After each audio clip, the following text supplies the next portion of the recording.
So Little Red Riding Hood went off into the deep dark forest. There wasn't a sound. Then who should she meet but the big bad wolf? Good day, my dear, Growled the wolf with a big bad smile.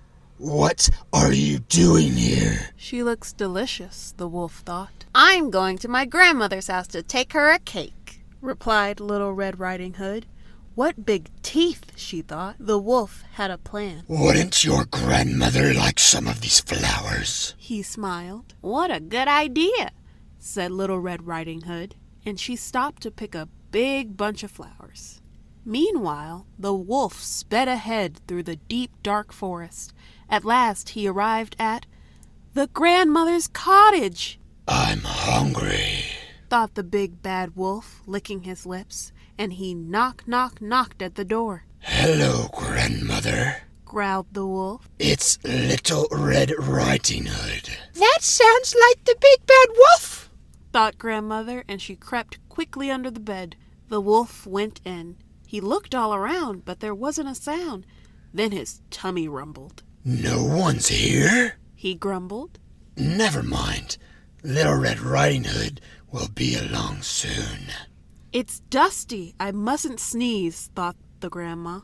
Quickly, the wolf put on grandmother's dressing gown and nightcap. Then he hopped into bed and pretended to nap. He snarled. Little Red Riding Hood will never know it's me. I'm ready for a tasty snack. Soon, Little Red Riding Hood knocked at the door.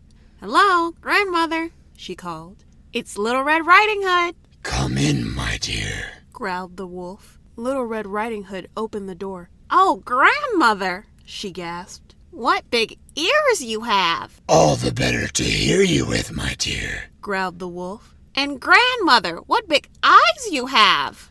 All the better to see you with, my dear, growled the wolf. And grandmother, what big teeth you have. All the better to... Those teeth remind me of someone. Gobble you up, roared the wolf. But as he leapt out of bed, grandmother's nightcap flopped right over his head. I can't see anything.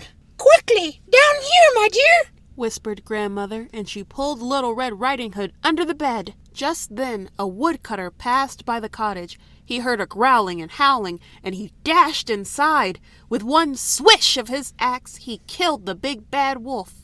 The woodcutter looked all around, but there wasn't a sound. And then, out crept Little Red Riding Hood and grandmother from under the bed. And Little Red Riding Hood said, Mother was right. I'll never stop again on my way through the forest.